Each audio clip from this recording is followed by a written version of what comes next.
Hey, what's going on? It's Nikolai, and I want to know, where are my Shanghai Dragon fans at?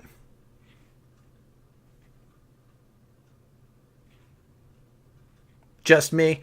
Okay. The Shanghai Dragons went 0-40 in the first Overwatch League season, which is absolutely terrible. And we knew some changes were going to come. So we got a taste of those changes yesterday on Twitter. And let me just briefly go over what was said. So the Shanghai Dragons said that they've released Coach Kong and Night 8 from their contracts with the team. They did it in a professional way, though. They said the entire Shanghai Dragons crew said thank you for your dedications and contributions throughout the year, and we wish you both the best of luck.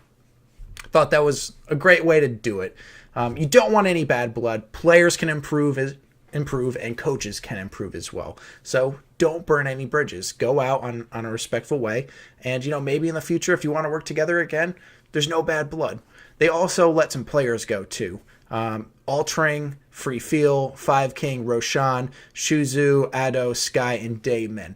Quite a few players. Let me just go over some of the reasons why the Chinese team, the Shanghai Dragons, had so much trouble. If you didn't watch my previous video, it'll be in the description below if you want to check it out. But let me sum it up for you. The Shanghai Dragons, at the beginning of the Overwatch team, said, we want an all-Chinese team. Whereas other teams, they were having, they picked Korean players, they picked some players from the U.S., and other countries as well. There's hybrid teams out there, but China was kind of stuck in their way where they were just like, we just want Chinese players, we don't want Koreans, we don't want anybody else, we just want Chinese players, and they didn't win any games. Halfway through the season, the coach left for health issues, so he's gone. And at that point in time, they made a decision and said, okay, what we're doing is not working. It stinks. We wanted to do it a certain way, but it's not working. So let's try to change something. So they picked up Korean players. And did they improve? A little bit. But overall, not too much. They, as I mentioned, they went 0-40. So even though they got Koreans halfway through the year, they still lost every single game. Most of that was communication problems. So they picked up Korean players, and the Chinese coach said, look, in dire moments, it's okay to use a common language such as English if you both know it, or just to communicate with maybe another teammate, say something in Korean to them. But ultimately, our goal as a team is to have Chinese as the main language for communication and no exceptions.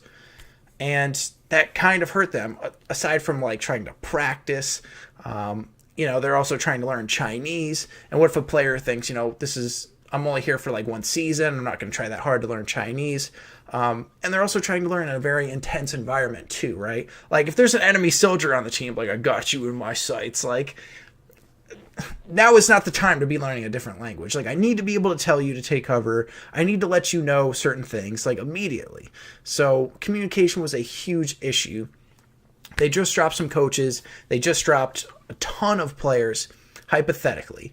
If they pick up 6 Korean players who are very good, and those 6 Koreans end up being their main roster, you could say, the A group, I say let them speak Korean. At least if it's all Koreans on out there on the battlefield right now, let them speak Korean. I think it's more important to get a win under your belt, and then we can be kind of picky. Then, if we want to mix, the players a little bit and, maybe work on Chinese or learn a common language like English, fine. But I think the most important thing is to get a win under your belt, because every one you don't get still counts against you. The records may start over, so maybe, 0 wins, 0 losses. But ultimately, me and the other fans are still kind of keeping track. So if they lose their first 20 games of the season, to me, they're still 0-60. They haven't won a single game. I think let's win first and then ask questions later. But what do you guys think? I am a Shanghai Dragons fan. My main team is New York Excelsior. Always has been, always will be. But I feel like the Shanghai Dragons are a big underdog. And I am rooting for them. I think they can pull out a win here, but things are going to have to change. And for the players who are left on the team, the changes aren't done yet. Let's say one of the players that left you were very close to, or you just thought was a great player. Your chemistry with them was on point. You have new players coming in, new personalities, new tactics, new methods, stuff like that. You're going to have to get used to these players. So I hope that the players that are staying on the team can get used to them, and I hope their synergy is very good. But we'll see what's to come. I am rooting for them. Let me know what you guys think, and I appreciate you tuning in.